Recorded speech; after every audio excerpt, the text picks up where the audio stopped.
the regulatory committee meeting of the 13th of May. Sorry, Jeffrey, is there? Giving feedback on you. Thank you. So we've got a little bit to go over here, and we'll start with apologies. I've got an apology from Roger Hodson. Chairman McPhail will be 5 minutes late as well. Do we need to move those? I'll move that direction. I'll see. And second, so moved by Councillor Young, second by Councillor Gibson. All in favour? Aye. Any declarations of interest? No.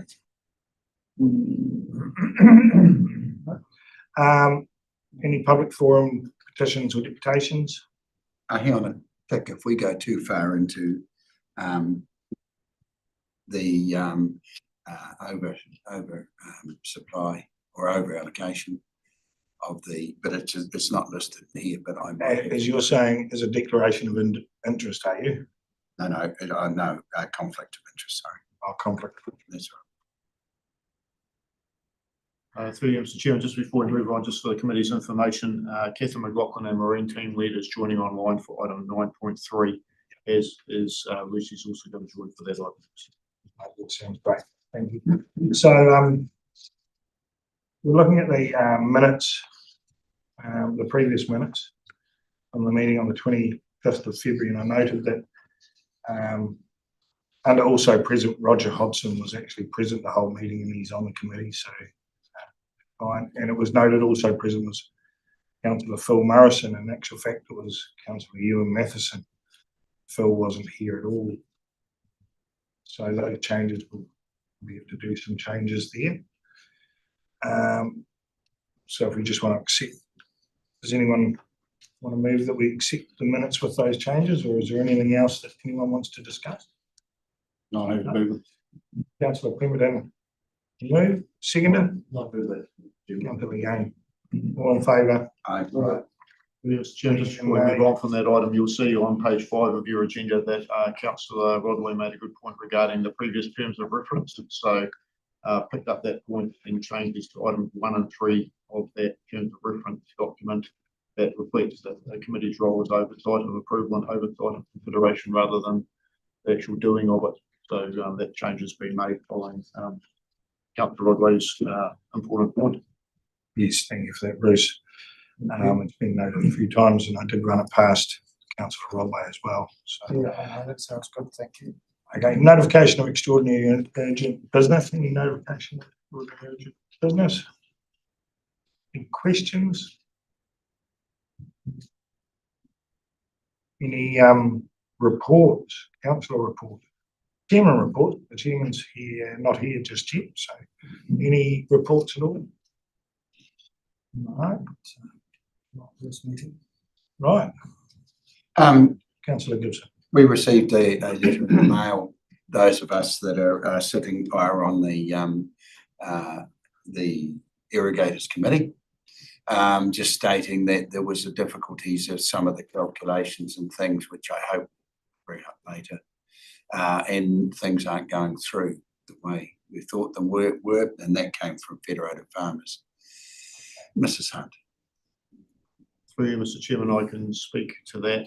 That I have seen a letter. It's sitting with our GM of Science, Karen, because it raises some matters around the allocation process. She's working through those at the moment. It's a sensitive issue that requires quite considerable consideration. So it's probably not appropriate to discuss in too much detail in this committee at this stage. Councillor Gibson can be assured that our GM of Science is focusing on that really strongly at the moment. It's an important matter. That Mataro water reallocation process for the consent holders is very important to them. It's been ongoing for a long period of time, so certainly taking that letter with extreme seriousness. No, thank you very much for that, Bruce. Is that a good answer for you? Yeah, no, I'm happy. Thank you. Thank you. So we'll move on to reports. Welcome, Chairman Bale. First report 9.1 Compliance Division Committee update. Donna, how are you? Well, thank you, Mr. Chair. Good. Very good report. Possibly a few questions coming from it. So there you go ahead. Thank you. Through you, Mr. Chair, I'll take the report as read with one minor update. So on page 14, the first item, Stewart Island inspections. And they are quoted though to be undertaken between the 13th and 17th of April, which was a 1 week window. That was allocated due to tides, weather, and the availability of our maritime team. However, inspections took just over 2 days in total in that week window. I'm happy to take questions. Councillor Gibson. I guess it's slightly off but the topic, but it's the regulatory thing that's causing this. They're getting two visits. One visit is in dairy farmers getting one visit in August, having no problems, and getting another one lately, both charging $700. And I've had several phone calls about that. They see it as revenue gathering. Can you make a comment? Through you, Chair, I have noted in the part of the report here some advice that in a consent there is an advisory note that is put there by the consent officer which outlines the maximum number of inspections. Most consents do have a maximum of 2 inspections per year. Some actually have 7 or 8 inspections a year, and that's at the discretion of the consenting officer. Up until recently, we've had capacity issues, if I was to summarise it, and that we have aimed to get just 1 inspection done per property per year. Now, with the efficiencies that we've been able to make within the team and the resourcing we've got, we're able to go back to other properties that have either had a non-compliance or we see issues on property where they may have a non-compliance coming up, or it could be that we're in an area doing a cluster of those, so we're also seeing other people in that area to make the most use of their ute and fuel in their time. Of course, they have never had a non-compliance when they're talking to us.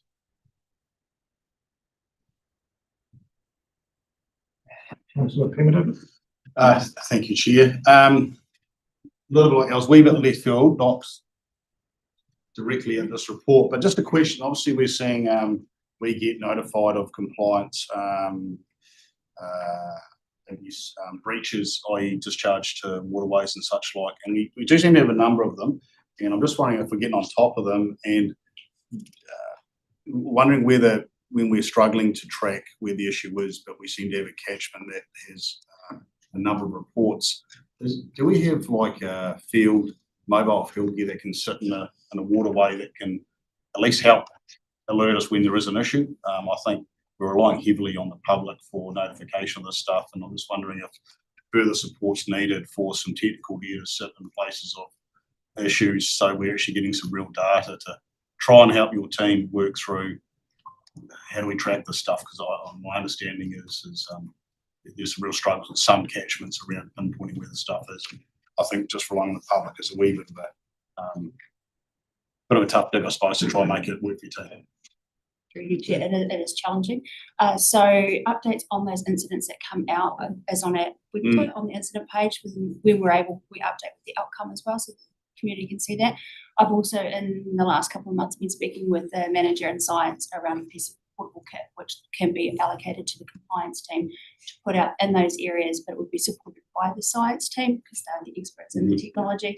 So we're in very early stages of what that technology may look like and how we could best utilise it if we were to bring it on before we do a business case to purchase something. Thank you.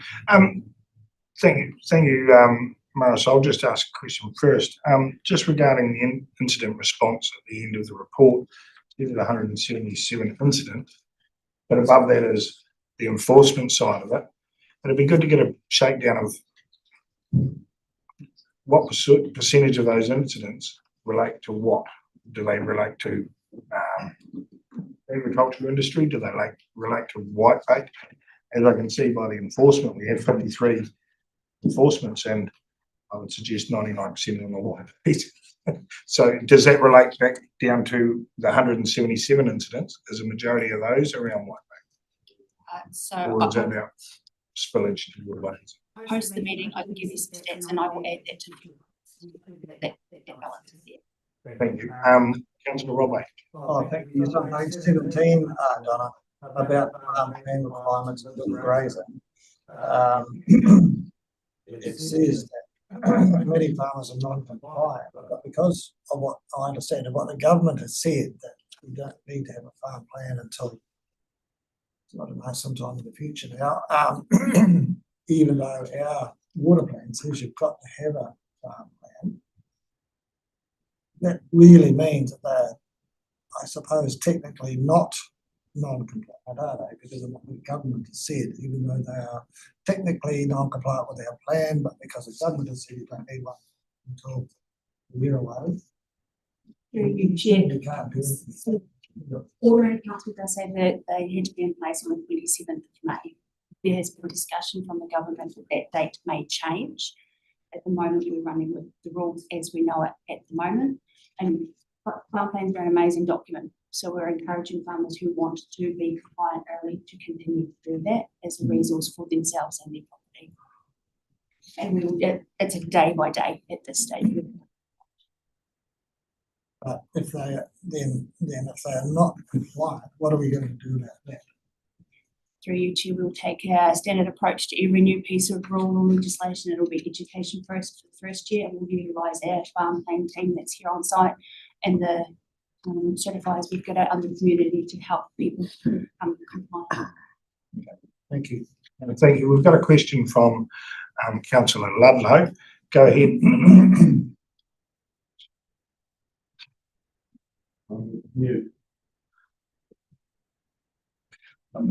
Sorry about that, Linda. Is it possible to even, if you put it through the messages and we can ask it that way? Yeah. Or through the phone. I did feel my pocket vibrating, so maybe you were messaging me earlier. So, thank you for that. So any more questions on that? Councillor, Chairman.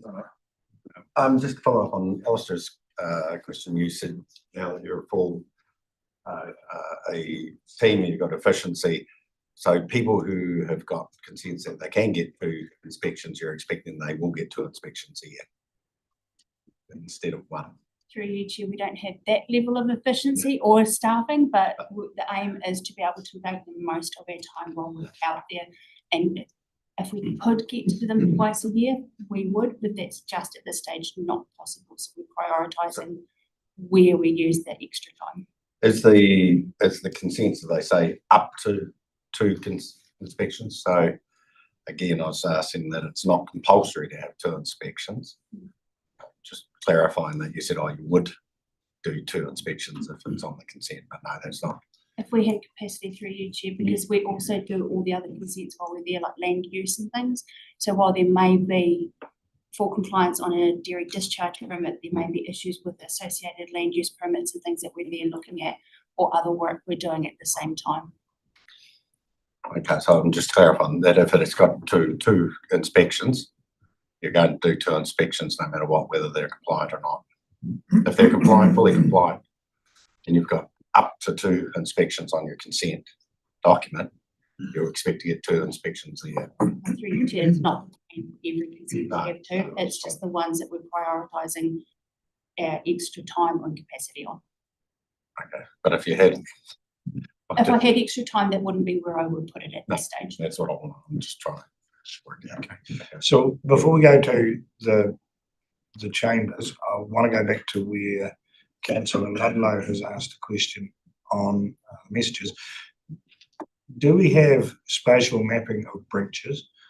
Also relates to the following paper about consents. And we're going to need this information for spatial planning. Yes, so all of our locations in our main database, IRIS, have a location associated with them, so that can be picked up through our GIS layers to be Okay. used. Is that a good answer, Linda? No? Maybe just to add to that also, Mr. Chairman, there are some privacy elements of what we make available on our public platforms. Yes. Certainly we'd look to utilise that sort of intelligence to inform the broader spatial planning process, which is in its early stages, but certainly that sort of intel can assist with where some key hotspots and pressure points may be that we need to think about in the broader spatial planning process. Can that be seen in-house and not publicly on the website? As Councillor Ludlow said, it would be helpful to use for us to see the patterns. By us, I mean the team to see the patterns. So Through you, Mr. Chairman, there are some elements of our databases around some compliance aspects that aren't necessarily public. Most of our information is public, and the Local Government Information Meetings Act reflects that. But not all of our databases are necessarily in that category for the reasons as specified under the Local Government Official Information Meetings Act. But overall, I'd say Councillor Ludlow makes a good point that there's a level of intelligence that we obtain from our compliance activity that we can use to inform the spatial planning process, and certainly something we can factor into that work. It's obviously in its infancy at this stage, but it's going to need to accelerate with the legislative change that's happening. Okay, thank you. Lyndall's also consulted trade hotspots. We might just move on though to Councillor Pemberton, and Councillor Young, and Thank you. Thank you. Yes, just regarding the flyover, the compliance checks, is there a plan around, like obviously sometimes you get an overlap between just having an inspector and then the flyover happens, and obviously it's not a charge related. I guess I'm looking at the efficiencies of, is there structure between the ground inspections? Are they sporadic, so it's too difficult to work it through your flyover, so you're not doubling up that time? And also a question, I guess, is, when you're in the air, do we see things that we can, outside of consent compliance, that are being highlighted, or is there a restriction to the fact that we're only focusing on compliant activities, consent activities? So when we're in the air, we're always looking for anything else, because it's an opportunity we don't have on the ground. Mhm. So if we were to see anything else, we would get it logged and it would be followed up through our incident process. When we're up in the air doing consent inspections, it is an efficient way of doing it, but you do miss an element of things because of the height that you have to fly, so you don't start or stop and things. So it does have its limitations. So it's not necessarily the preferred option, because we also don't have the opportunity to speak to people on farm and answer questions and give advice. So, but there is, if we do that, it will be a true mop-up now at the end of the season, so there will be no crossover. It'll be something who's not necessarily soon due and hasn't recently had one. It's that middle grade ground. Okay. Thank you. I think again, Councillor Pemberton. Councillor Young. Thank you, Mr. Chairman. Just going, going back to farm plans, I believe there's probably quite a number of farmers out there with farm plans, but they haven't been certified, and it's this certification that appears to be part of the problem, that a lot of farmers, I believe, are a bit reluctant to try and get them certified with an extra cost there. And the reality is that we won't be able to get 3,500 farm plans done and certified in a year anyway. So it's something that the government has indicated, I believe, that they won't require a lot of the plans to be certified. So it's really a bit of a wait and see game, I think, at the moment. So it's not really a question here, it's just No, it's more of a statement. But I do have a question here on page 16 under risks, with regard to obviously going on farm in pairs with body cameras. Is that just for incidents that have been logged previously, or is that for all farm inspections? Through you, Chair, body camera is part of the compliance officer's uniform now, so they wear that at all times just in case it's a health and safety measure. We go as a two-up during winter grazing because history has shown that that's a time where we have to put extra support around our staff, but also we use the body cameras as a way to keep ourselves procedurally safe, as well as the farmers and the people we're interacting with. So, because they can ask for copies of that footage if they wish to. But yeah. And we also, anyone who we have health and safety risks in general, it's not just farms where we go to up, at times. There are sites urban where we go as two up as well, where a risk has been identified. Just supplementary, Mr. Chairman. We've had a couple of visits, well, just one individual. You know, I worry about the cost of the resource of two people going around on some of these farm visits. Through you, Chair, at the moment we do have an officer that's just coming out of training, so they were doing two ups as part of that. There's no additional cost for that because that's part of the training role. And if it's a two up for health and safety, it's at a discretion whether or not we charge for that extra presence time. We don't always do that. Thank you. Okay, thank you. We've got councillor Otway, councillor Gibson and Chairman. Mr. Chairman. Page 20 about permitted activities. It's noted that some were identified, silent pairs, etc. So these are permitted subject to a range of conditions, I assume. So do we inspect those at any stage to make sure they are compliant with their conditions of the permitted activity? Through you, Chair, so as we're going around properties and we identify them, we're logging them, putting them in the system. When we go back and we're already on site, we will check those to ensure that they remain permitted. That's not a special monitoring program. We just do it as we go. Right, okay.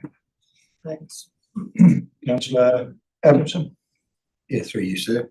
You're looking at the potential fuel shortages. Yeah, because I would think, and I'd like you to comment, that we would be classed as an essential service. So therefore, we'd be last bus off the rank sort of thing.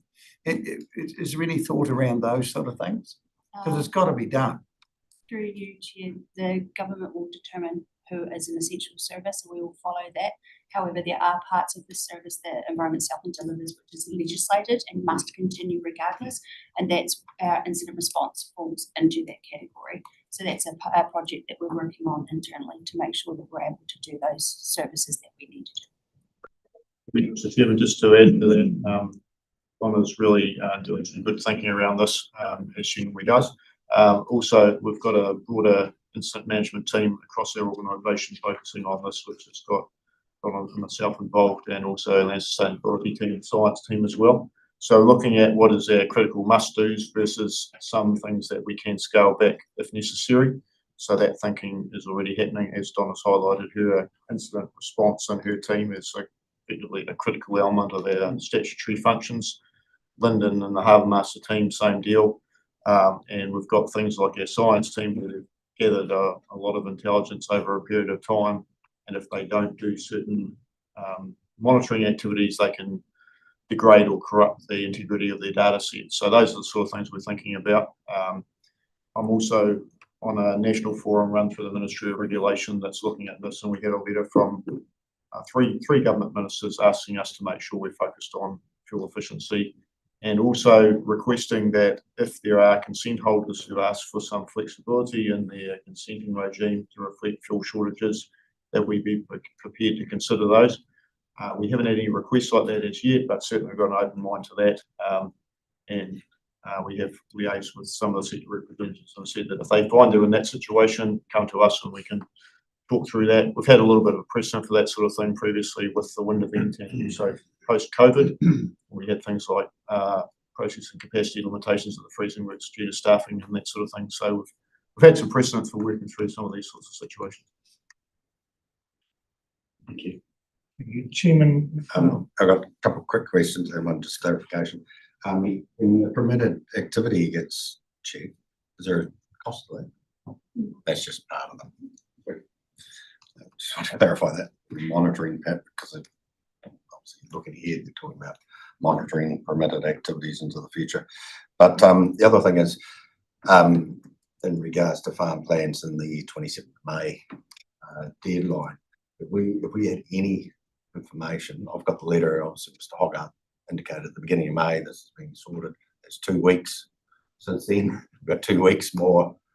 If they said the government's going to sort this deadline out, I'm just wondering if there's any ability that we just inquire How they're going. Through you, Chair, I was in a meeting this morning, it was mentioned they hope to hear something next week. Thank you, John. Just before you go, the inspections, just looking at page 19, 494 dairy permit site inspections. It's quite a busy time for you guys.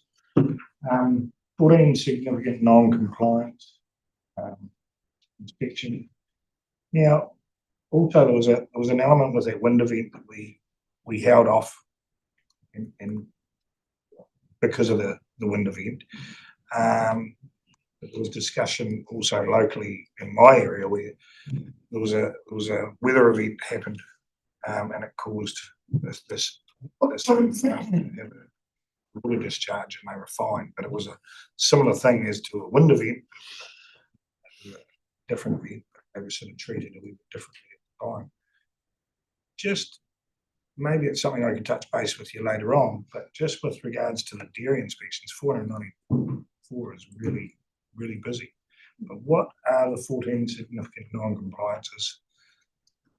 So through you, I can say that the theme through them is there's an element of non-supply of data for things like application rate tests and things like that. The big reasons are things such as we've had leak in this report here, there was leaking pond, we had leachate leaks, we had effluent spills and overland flow, hippos and pond liners, and a lot of pond drop tests not completed. Okay, thank you for that. Councillor Pemberton? Yes, I just want to touch on, thank you, Chair, on Chairman's comment around permitted activity and monitoring. This is obviously a big area that's going to change with this RMA reform. That's looking sort of 30% or something reduction in consents. We don't know what that means really. I guess my question is between Bruce and yourself, where's the funding going to come from? Because is it going to land on consent holders going to pick up this extra monitoring of what their neighbour was deemed as consented now can do through permitted activity, or is it going to come through the ratepayer? So it's a bit of a conundrum that councils, current regional councils, are going to have to deal with, and obviously with these fast track processes, the layer on top as well. How does that look? So I'm sort of scratching my head how we're going to fund all this stuff through levers being pulled away from funding, or we're just going to stop doing monitoring altogether. And, it'll be what it'll be. There's obviously another view you could have. You, Mr. Chairman, I might pick it off, and I'm sure Donna can add or correct me. Just in terms of the fast track approvals, that processes are all cost recoverable, so they're managed through the EPA, and we're putting reasonably significant amount of time in some of the ones that we've got at the moment. All that's fully cost recoverable from the applicants. The applicants know that going into it up front, and the fast track fees regime is consistent, or hourly rates are slightly below that. So we're effectively, that's cost neutral for our organisation. You raise a good point about how things may or may not play out in terms of the new legislation about, the talk is moving to a more permitted activity framed regime, which may play out as fewer consents, may not, remains to be seen. If their permitted activities rely quite heavily on compliance, effectively, the individual or the owner being compliant, we may have to look at our fees and charges regime and see how that plays out in terms of if we have a role in permitted activity monitoring. Most of our fees regime are based on effectively a user pays rather than a general rate pay. So it may be that we need to revisit that fees and charges regime in that context, if that's how it lands. There's a lot of grey areas at the moment, so I'm not sure I can be massively more definitive than that, but Donna might add to that. The only thing I would add at the moment, be in charge of permitted activity monitoring. There's discussion that there will be capacity to be able to do that. So we're doing a little bit of thinking about what that may look like, what that could cost, and therefore how much of the program would you do, and would it be on a rotating basis? All that thinking starting now, just in case. Okay, thank you.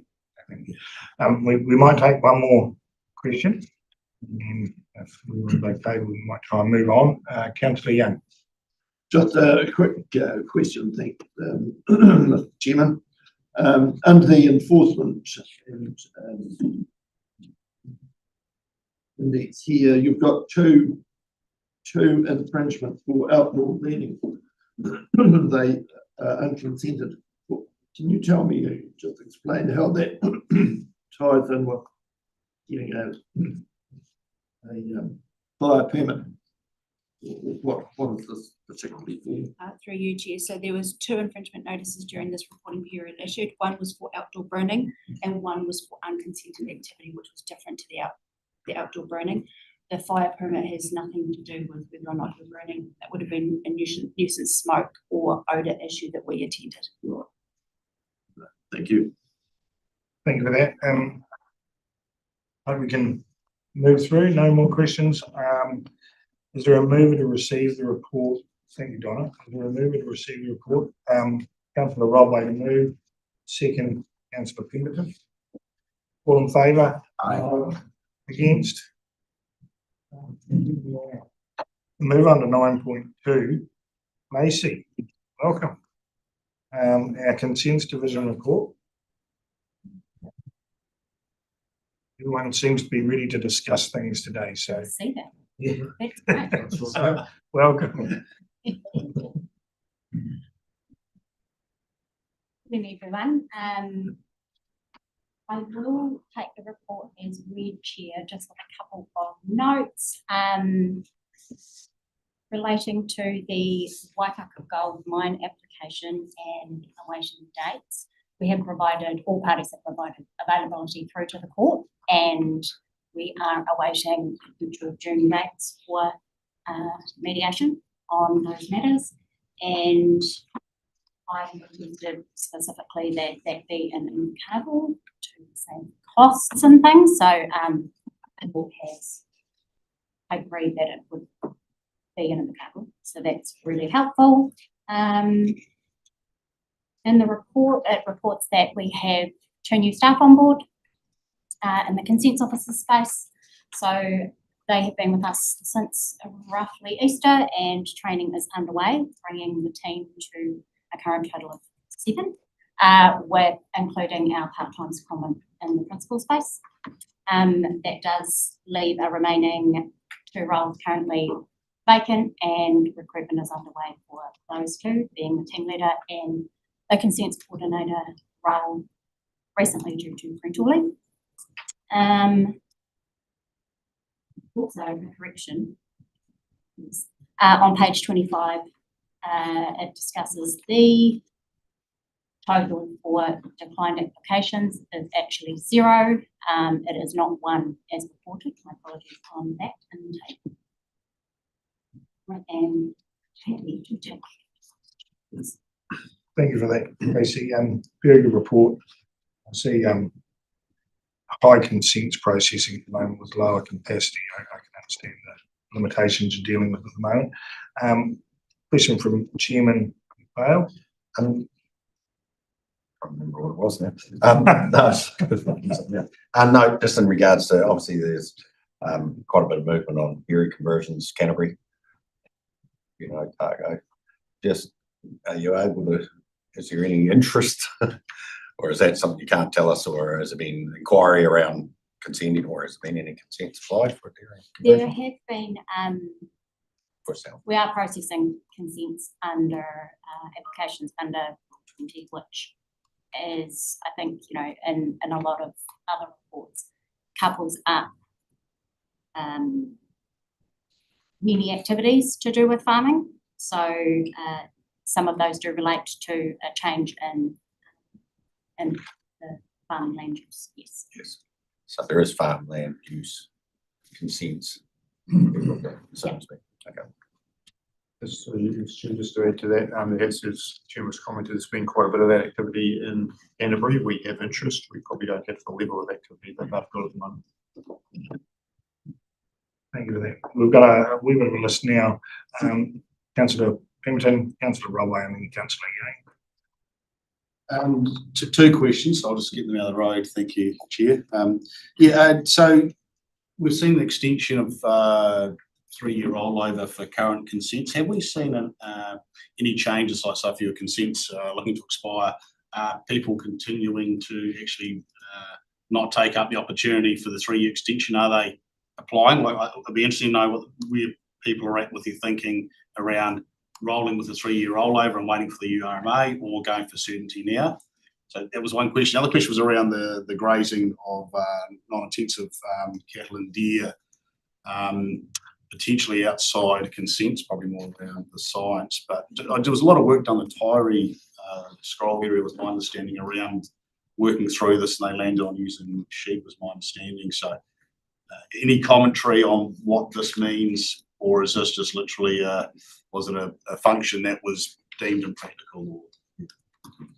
Through you, Chair, on the extension side of things, we would only know for sure if people were telling or talking to us about that, rather than perhaps just waiting in the wings and carrying on with their operations.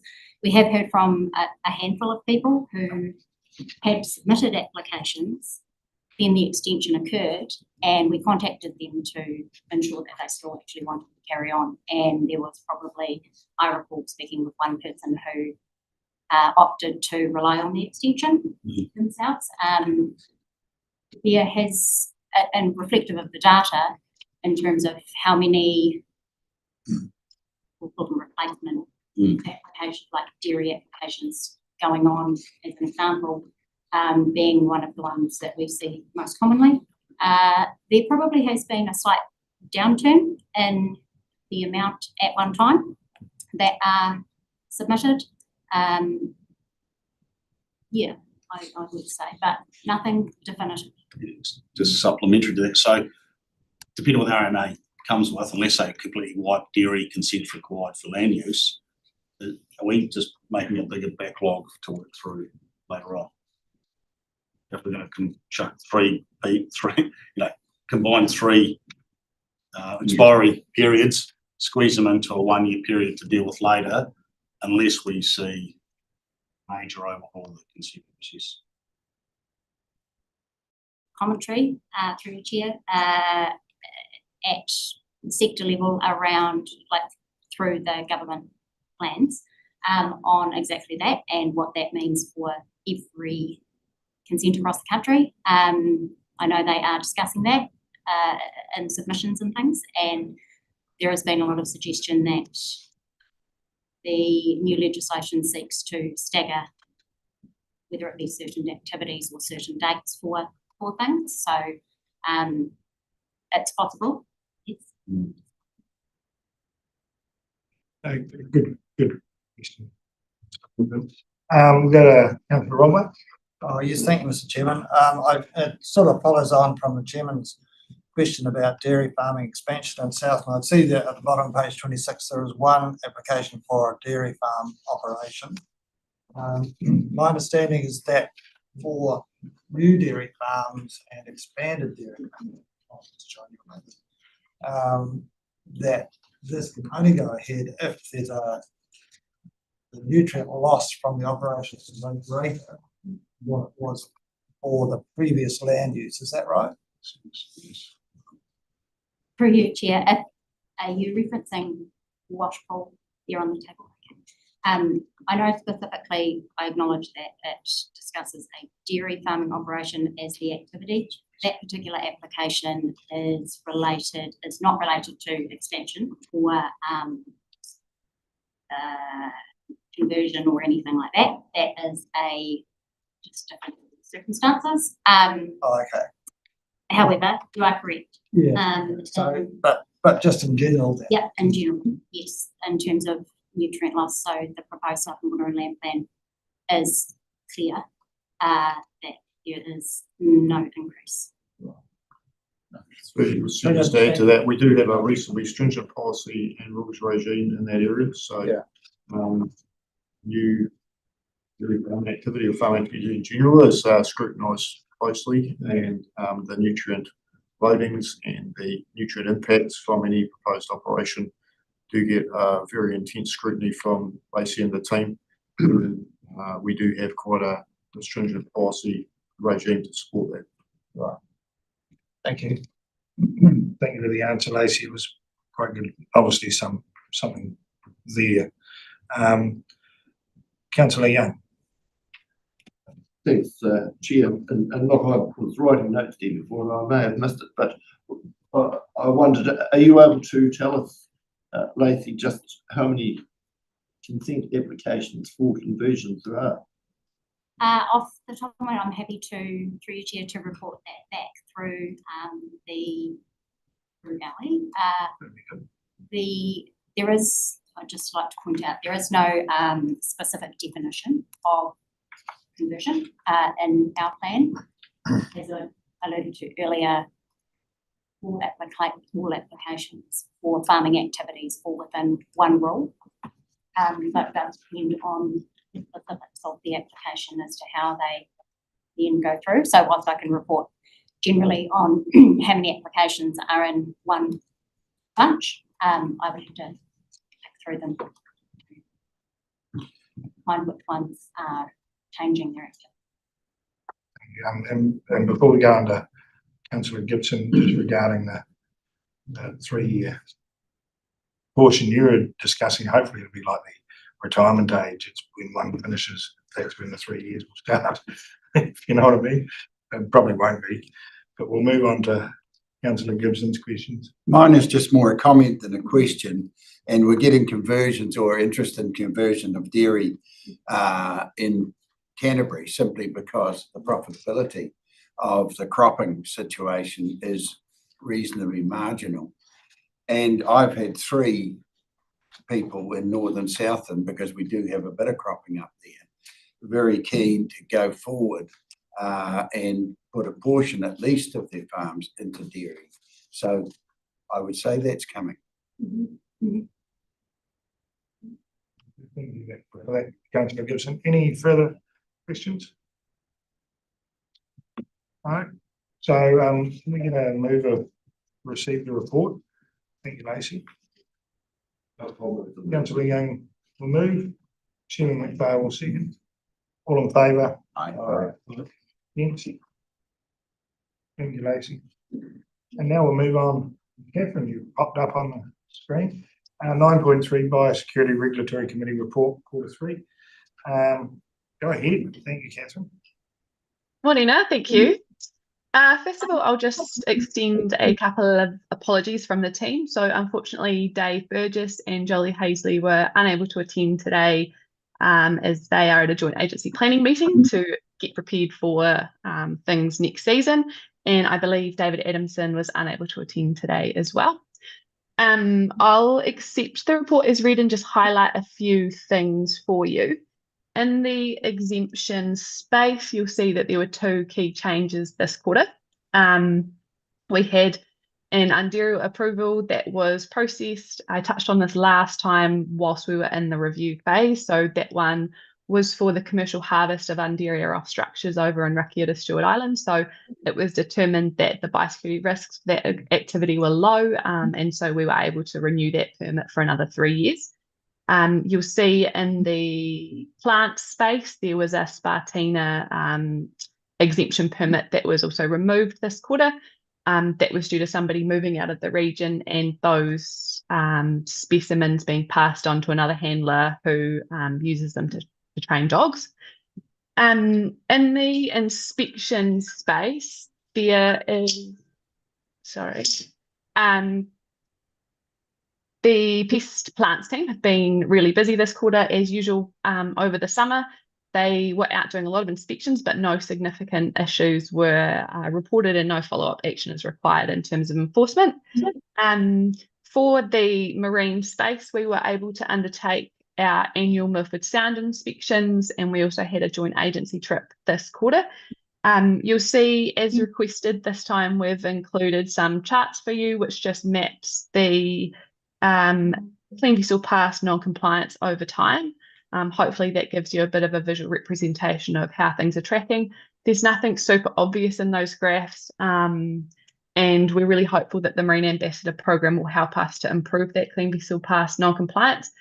The main issue we have, which I've highlighted before, is that a lot of vessels visit from out of the region and they're just not aware of the rules. So our main opportunity for talking to them and increasing that compliance is getting in front of them at the boat ramps, which is what John, our ambassador, has been able to do this summer, as well as trying to do a little bit more proactive engagement in terms of getting messaging out to boat clubs, dive clubs, and that sort of thing, which John has started to do as well.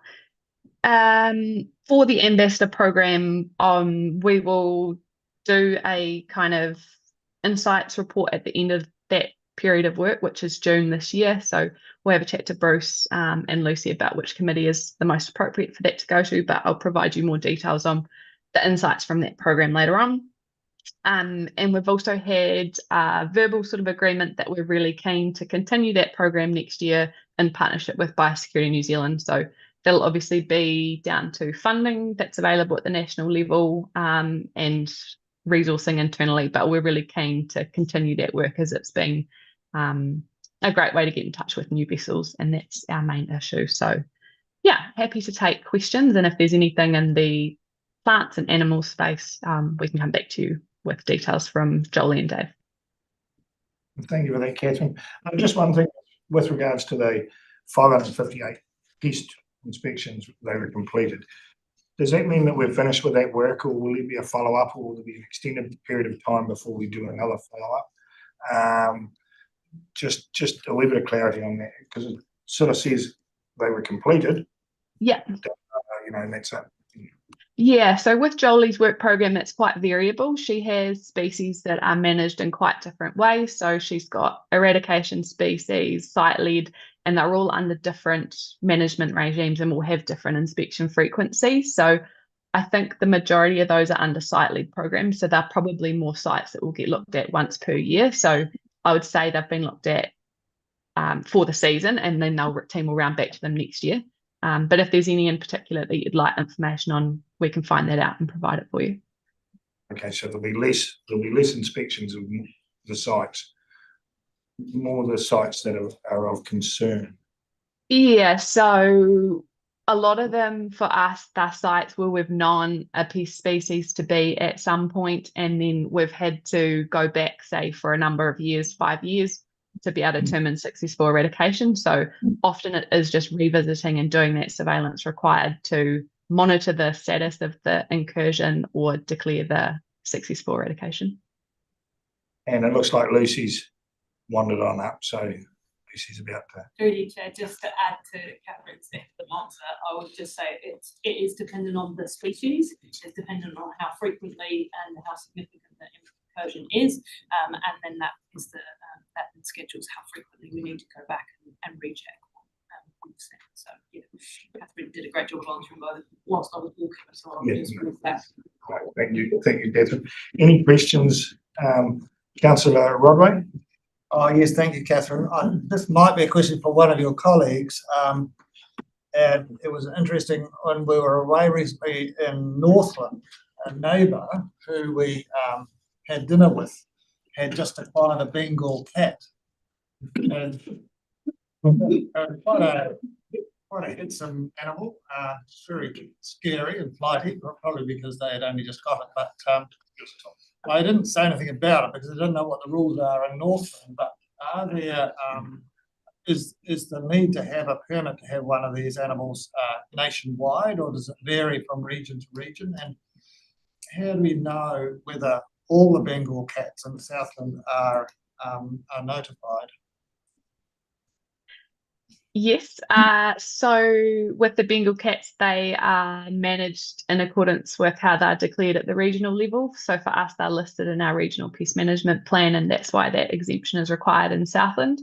We don't have a kind of proactive surveillance regime for Bengal cats, and I think Dave's team primarily will respond if we get reports of them. So it's very much the individual applies, and there is a bit of education around ensuring that people like the SPCA have the information and they can pass that on so that people know what they need to do. But I think in terms of everything that the pest animals team are managing, the Bengals are kind of not one of the active surveillance programs. Yeah. And I can understand where Councillor Rodway is coming from. You know, if someone can buy a Bengal cat off Trade Me, as it's obviously still being bred nationwide. They can throw them on a plane down here or anything. So, next question is Councillor Gibson. This may be on the side a little bit, Catherine, but our coastal and marine plan hasn't been sort of updated since 2017, as I understand it. We're going into a period now where there's probably agriculture coming into the area for different to set up farms and things. Should we be encouraging, or what are we going to do about the coastal plan, especially the spatial end of that? Just to confirm, do you mean the regional coastal plan or the Fiordland Pathway plan? No, I'm going to wider to the overall marine plan. Okay, I'm going to pass it to Lucy. Go ahead, Lucy. I can start if I like. Yeah, Bruce. Just on I think we talked about the Southern Regional Coastal Plan, which is an RMA planning document. As you're aware, it was made operative in 2013. Some of the content dates back to the late 1990s, so it is getting quite aged in some areas. And that's come under a bit of focus with the current Hananui fast track process about our planning documents. Even though we have a plan stop until December 2027, Liz Devery and her team are certainly not sitting on their hands in regional coastal planning. They're starting to do a lot of thinking around things like marine spatial planning for the new regional spatial plan, which would almost certainly have a marine component. So that thinking is still happening. And if you go to other parts of New Zealand, particularly Marlborough, which have had a lot of agriculture activity for a long time, they've done some spatial planning work to spatially direct industry into certain areas, so direct to the appropriate areas and maybe direct away from the less appropriate areas. So that thinking, it's at its early stages in our organisation and needs to be discussed with, obviously, with Mana Whenua, with agencies like MPI, Biosecurity, etc. But ideally, we would get to the point relatively soon where we would have a little bit more spatial direction that we could provide to future applicants. And that's the new legislation will be guiding with that as well. So, Yeah, through you, Chair, just that from an operational perspective, we've obviously got a few irons in the fire on the agriculture topic. And as Bruce has alluded to, the tools in the toolbox in relation to marine spatial planning is one, whilst we're under a plan stop for the coastal plan review. We've been doing quite a bit of work with Great South and with the port as well in terms of how do we minimise the biosecurity risks that we know exist and how do we make sure that we're joining up those conversations outside of the regulatory framework too. So, yeah, a few bits going on. Okay. Thank you, Lucy. Any more questions? I notice Ewan's got a good way of putting his hand up like that for some reason, and it just catches my eye like he's about ready to ask a question. You did raise, sorry, through you, Chief, you did raise, Bruce, at a previous, I think the last meeting, about looking at updating some sections of the coastal plan. Was that right, or am I off the mark?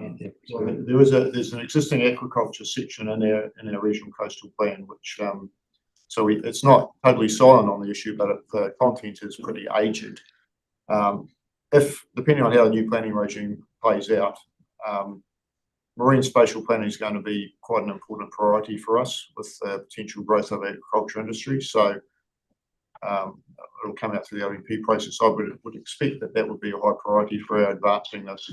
Now, whether we do that through a regional coastal plan review or through the marine spatial planning or the broader spatial planning process, sort of depends on how the legislative change happens. But certainly that's a high priority for us to look at, maybe being a little bit more proactive rather than reactive about where future activities may occur.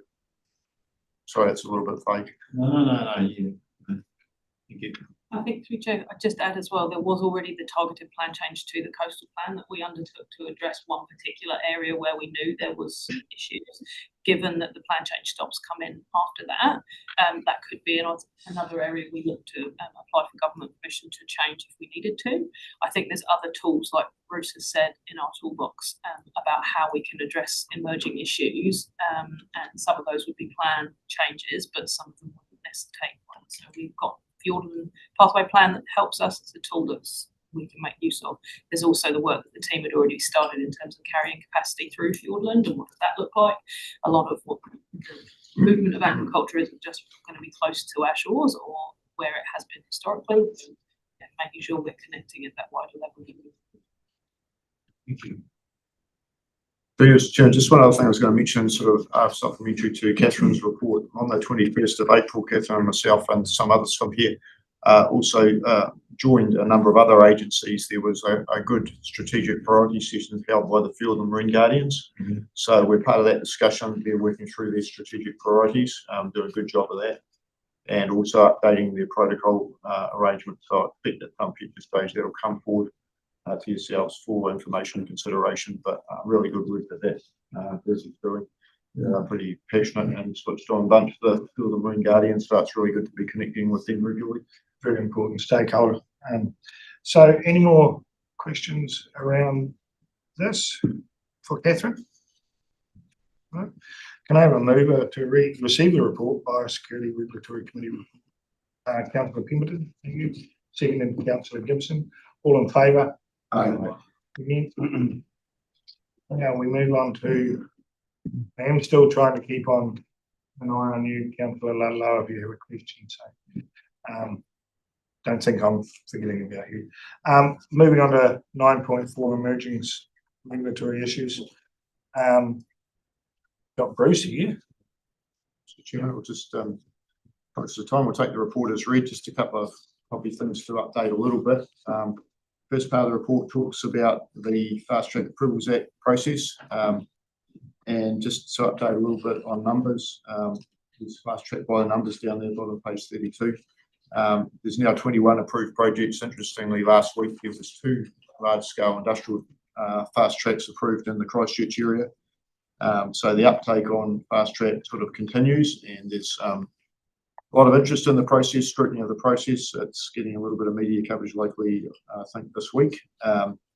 Moving on to page 33, the Contact Energy Southern Wind Farm project. It talks there in item 1 about appeal period running until early May 2026. That appeal period has effectively run out, and to our knowledge, there is no appeal on that decision. So that project has been through fast track, and as I understand it, subject to High Court confirmation, there is no appeal. The Ngāi Tahu Seafood Tānanui application is again moving quite quickly now. We've been asked to provide some feedback from the panel on some of the applicant's information, which we're working to do. We need to do that by Monday. And we're getting a series of requests coming through that process. So it's quite a nimble process that we need to respond to quite quickly. And we've had some really good support from Ruth and Donna's team around that, and also from Lyndon from the Harbour Master perspective. So we usually need to take a multi-team approach to these big projects. Just perhaps flagging another couple of things that may be of interest. Probably particularly the Ministry of Regulation and the Regulatory Standards Act, which is quite focused on regulatory efficiency, not just in the environmental context, but also in all sorts of things. Things like early childhood education regulation and also alcohol legislation have come under the spotlight through that process.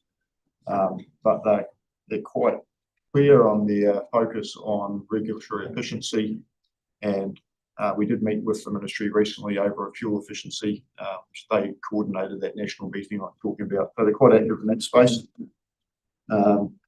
And sort of related to that, bottom of page 35, just talked about earlier in the meeting about our focus on fuel efficiency and our regulatory functions. There's some things we have to do. There's other things that we can defer if necessary. So please rest assured that that's quite a strong focus at the moment. Thank you very much, Bruce. We've got one question from Councillor Pemberton. Thank you, Chair. Yes, Bruce, I guess just looking at the volume that's coming towards us, question I have is around our resourcing as a council, and also around the spatial planning and the decision makers of this fast track, obviously individual panels. Are they given a heads up of other fast tracks in process so that they can actually see a spatial plan around the regions to making sure we're not having overlap, and actually they might consider, well, this is solely on its own, but when it becomes part of a bigger chain of events, how does that look? So I guess for me, the spatial planning is a bit of a concern of we have separate individual panels making decisions. Can we support them with joining the dots there? It's a really good question. It has come under scrutiny with the Hananui Agriculture Panel, which is I think doing a really good job so far, very switched on panel. They actually asked that question is, do you have marine spatial planning in place at the moment? And the answer to that is no. So they're certainly focused on that. If you go to fast track activities in other parts of New Zealand, say around Christchurch, there's a lot of big projects, a couple of which I just talked about. There is a greater Christchurch spatial plan. So certainly the panels in those projects are able to look at those spatial planning documents to help inform their decision making. And applicants and other parties will bring that up through their comments. They'll say, hey, we think this aligns with the spatial plan or it doesn't, particularly around things like infrastructural servicing. So panels nationally are certainly asking the question as to how individual fast track projects fit into the spatial plan. And it's come under a bit of scrutiny in the Wakatipu Basin with some of their projects, large scale projects. Certainly panels are interested in the spatial planning process and how projects fit. At the moment, we've got a little bit of a void in that space. So we weren't able to direct them to the marine spatial plan, for example. So Are we at risk of being a bit like the Wild West then? at the moment, probably applicants can apply on a case-by-case basis, and maybe at some future stage we would be able to suggest to applicants through preliminary consultation the more or less appropriate places for them to go. Consideration for council decision. Yeah, I think it's certainly an issue that's been discussed right across the country, is how fast track processes do or don't align with broader infrastructural planning and growth planning. So it's an issue for us, but it's an issue for probably every region around the country at the moment. Thanks. And resourcing of all this. We're keeping on top of it at the moment, but it is difficult to manage around other program work, and certainly something that we need to keep an eye on. Fast track has got growing uptake, and it's not negotiable around timeframes. So you can't sort of go to the teacher and ask for, I want to hear my homework in late. It doesn't work like that. You get your comments in the prescribed time or you're out of there. So to date, we've managed to do that, but it's been a little bit challenging, and we certainly need to keep an eye on resourcing. I'm looking to sort of try and grow the pool of interested staff in the team. There's some really good professional development opportunities in some of this too, because these are big projects that don't come along every day. So there's lots of good learnings in them. Is the crossover and risk of insurance for the salt? No, possibly, yeah. This has been, like our fast track function has been reported through the chief executive report monthly. So, but we can cut that reporting another way if you'd like it to. And before we go on to the next, I can hear your concerns with so many different panels making decisions on similar fast track projects, and maybe the outcomes will be slightly different in different areas, and how many other applicants or proposals are sitting there waiting to see what the outcome is before they're ready to throw their head into the ring, and whichever way they want commissioners to go. So I can imagine for every one that's being approved, there's probably another 10 sitting there waiting to apply. So, next question, Councillor Roberts. Yes, thank you, Mr. Chairman. This matter might be slightly sensitive. I sort of apologise in advance, but then I don't as well. If the council actively supports a project, how will this affect the perception of bias that some might have when it comes to monitoring compliance of the consent the project obtains? Is it, as a general rule, a desirable practice to offer support to projects that are subject to fast track processes? And if so, do we need to develop further policies so the public and interested parties can be confident that we are carrying out our compliance activities in an independent and non-preferential or biased manner? There's no suggestion here that a staff might be, but this is a perception that the public might have if we say we support a particular project. And you'll know the one I'm referring to. There will be lots of others that come up in the future as well. Should we support them as well because they offer employment and growth in the community? Or should we retain our independence so that there's no perception in the public that we are in favour of or not of a particular project. And following on from that, very good question with regards to similar situation in other TA's decisions of support. There's a perceived support by another TA.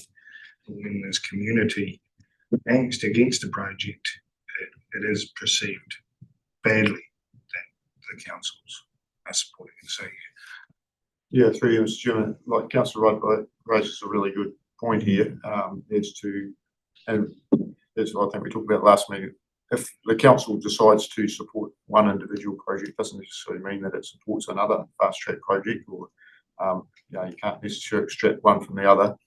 A question to think about, I guess, is whether we support or oppose things in the fast track regime, or take a more neutral sort of informing the panel type objective stance.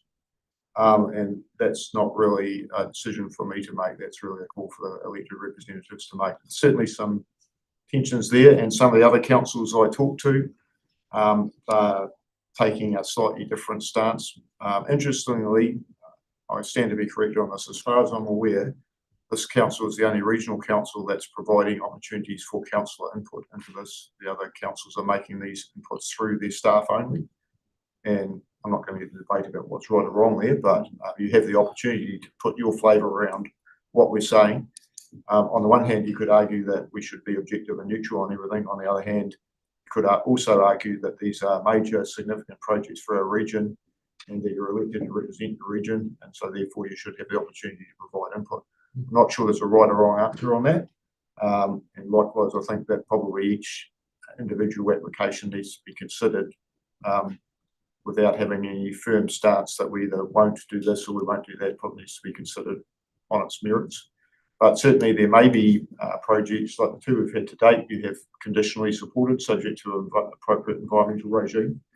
There could be projects that get presented through fast track for our comment that you may not want to support, or you might want to stay neutral on. So it's effectively your call as to the stance that we take based on the delegation structure that we've got at the moment. So we can't whip anything through the back door to the EPA that you haven't seen. We haven't got delegated authority to do that. So it'd be unlawful to do that, and we certainly wouldn't intend or want to do that either. But there's to summarise that really lengthy answer, there's some interesting dynamics around how far a council goes to support or oppose something versus being more objective and neutral. Interesting current example, which will be a little bit of a tester, is that the Auckland Council has appealed to the High Court a fast track decision to approve a development in South Auckland, where the council is concerned about the infrastructural elements of that and some of the flood hazard risk associated with that development. So the council is actually essentially opposed to the approval that's been given, and it's taken it to the High Court on various legal grounds.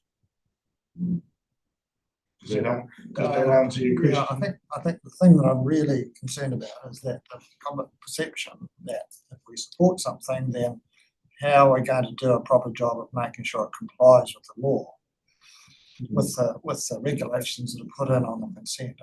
And I know that our staff are professional and they will, do the best of their ability, but there's always that little thing in the background saying, oh, the council's supporting this. So maybe little things that are not that important that might otherwise be considered to be not desirable might be let slide. I don't know if that's unfair on the staff or not, but going through the making good decision process, the most important thing is the perception of bias, and you have to avoid that in all cases. Yeah, through you, Mr. Chair, just to compare it with a standard track process, we do have standard track processes where our staff make a recommendation to approve something and our delegated decision maker approves it.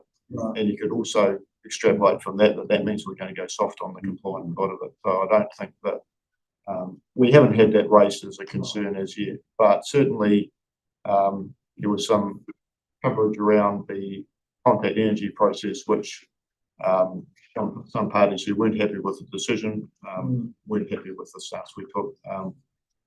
When you get to a large scale development, pleasing everybody can be quite challenging.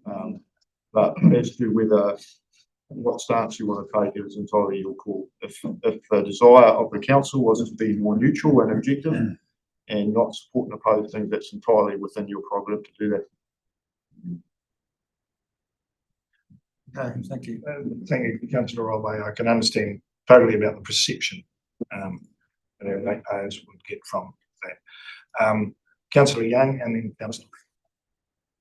Thank you, Chair. Look, just touching on these fast track consents once again.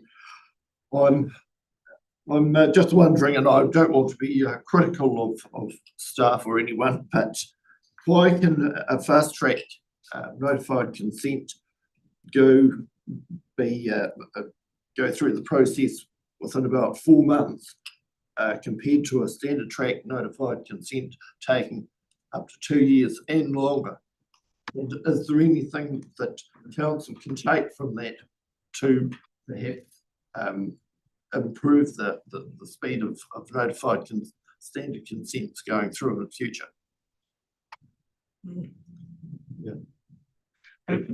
Well, the naming is fast. Yeah, through you, Mr. Chairman, just to try and attempt to answer some of that. I'm not sure I've got every answer, but It's a big question. they form a dedicated panel for each project, which is very, very focused. So that's sort of like their sole focus during that time frame. And the time frame provided for certain things are much more compressed than they are.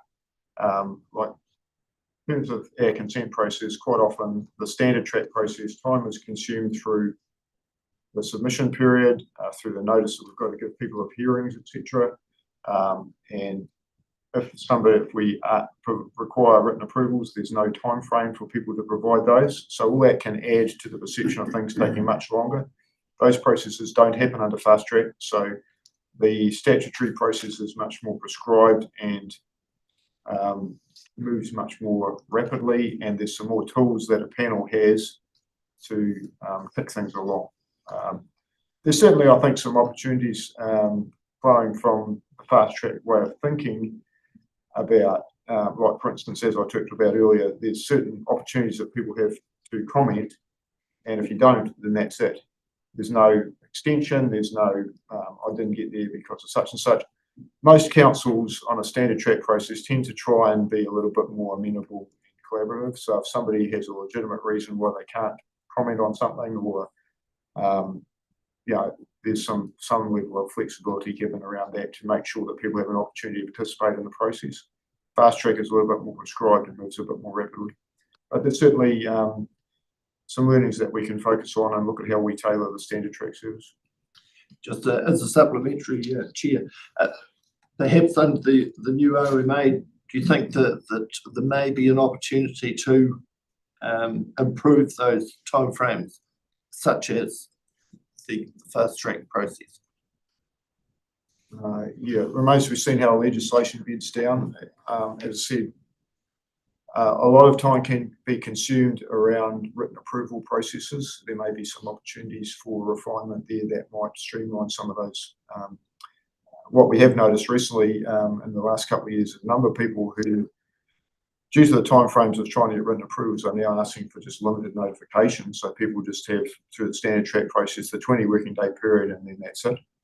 So maybe that sort of thinking could come through the new legislation, but it remains to be seen. Thank you.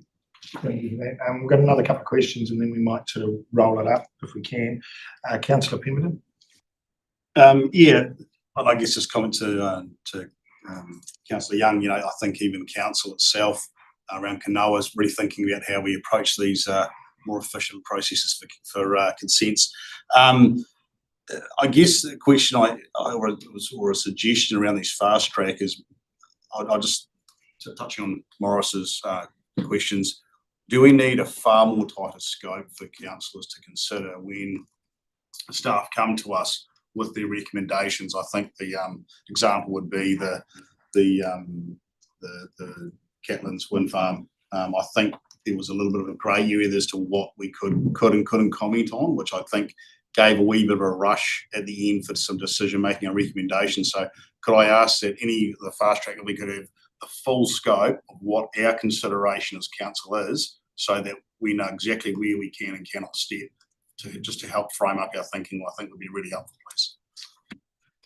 Through you, Mr. Chairman, the scope of what you can say is quite broad under fast track, but we can certainly do some further work on that, and maybe it's a discussion for a different, a workshop type scenario about how you want to approach this moving forward. As I said, some other councils, I'm not commenting on whether this is right or wrong, are being quite a lot more objective in their approach, so and it's also being dealt with primarily at staff level. We do appreciate that. There's pros and cons of both of those approaches, as I mentioned. We do appreciate the input we get, so. And fortunately, we're talking about emerging regulatory issues, and what Councillor Rodway has raised is realistically an emerging issue going forward with the introduction of fast track, the uptake of fast track. What's sitting there ready to go is going to be a bigger emerging issue as we move forward, my belief is. And we'll move on with Councillor Gibson. Last question. I think the emerging issues are real, and if I was looking at taking a consent for 2 years or going through the fast track in 4 months, where would I put the application? And there's going to be a rolling mass of them coming at us. It's a risk. Thank you. Have you got a reply for that, or you just Mr. Chairman, interesting enough, without naming names, we have had some major consent holders who don't want to use fast track because they don't. Well, the reason that they've provided is they don't want to be seen to be bypassing the community. So social license element is something that a number of our major consent holders are quite conscious of. Thank you for all the questions. Very good. Anyone would like to move that we receive the report of emerging regulatory issues? I'll move in that direction. Councillor Young will move it. Seconder, Councillor Rodway. All in favour? Aye. Against? Now we're moving on to 9.5, Lacey, and hopefully Bruce, maybe. Looking at the appointment of Commissioner. Thank you, Lacey. Welcome again. Yeah.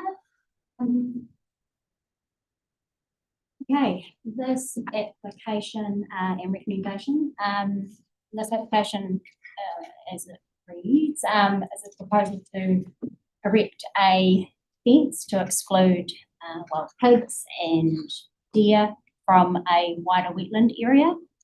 It includes a track and a incidental diversion of water. The proposal overall is intended by the applicant to allow for enhancement and regeneration of the wider wetland area. The application was publicly notified due to the more than minor effects of the areas to be disturbed. They have high ecological values and significance, according to the applicant's own assessments. As it's reported, there was one submission received on the public notification, and after quite some time, that submission has been withdrawn as of late last year. It's intended to continue processing the application on the papers. The intention of the appointment paper is to appoint one independent decision maker. The reason that there is 2 names in there is essentially it would be subject to their availability at the time once provided for this meeting, and then to finalise the report and things as to what happens next. So happy to take any questions. Thank you, Lacey. And to be clear, we're here to approve an appointment of a commissioner. We're not here to make the decision. So we need to make sure that the questions are specific about that. So do we, from your last paragraph there, your last words, basically, did I take it as being correct that we appoint both of them and who's available will go? Yes. Did you put it like that? Yes. No, did you mean that? So it's the process in terms of appointing the commissioners or independent decision makers, particularly when it's on the papers and rather than a certain date, can get us into this situation where we only know the time in which the application will be considered once this meeting comes, which we wrote this recommendation a number of weeks ago. And they have both indicated that they are interested and not conflicted in any way, but it would be subject to us then finalising the report for them to consider. So yes, I guess the idea would be to approve both persons, and at the time in which the information is finalised, we would seek their availability at that time. So basically, we're happy with either of them. And effectively what you're asking is to say, go ahead, and it's in your hands after this, because both applicants or both commissioners look extremely well experienced. Just to add to that, Mr. Chairman, just to be clear, we're only intending to appoint a one, single decision maker, but to have the flexibility The to freedom. do an either or depending on availability. And both Mr. Cubitt and Ms. Sullivan have been used extensively by us. They're equally competent, both very good commissioners. And that's one recommendation too, isn't it? That's right. One thing I was just going to highlight, kudos to Lacey for the management of this process. As has been indicated, this is a wetland related matter. As you're probably abundantly aware, there's been quite a bit of scrutiny around our exercising of our wetland related functions, including some legal action.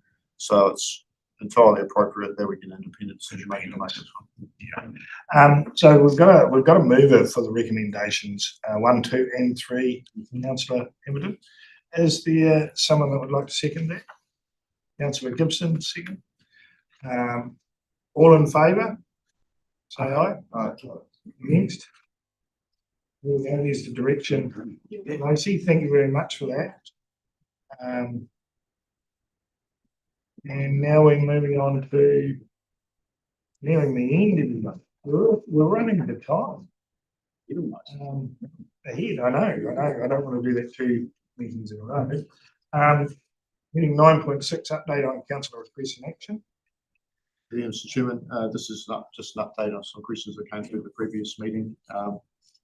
Just one item on that, the last item around the Harbour Master MOU, which, just to refresh your memory, is a proposed memorandum of understanding between ourselves and the Otago Regional Council around Harbour Master functions, where a really important function where both teams have at times got some limited capacity. So that's a really positive initiative to move forward with. It's now sitting with Otago Regional Council through their legal review process. So we're certainly looking to advance that to a conclusion. It gives us some more resilience around a really important function. Right, thank you for that.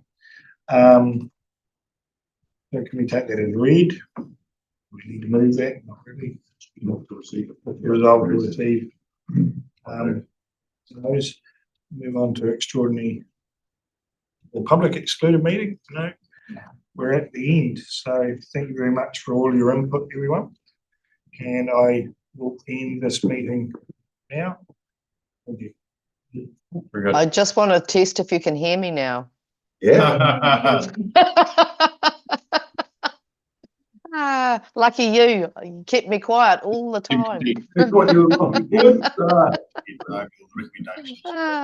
I'll be back for the workshop.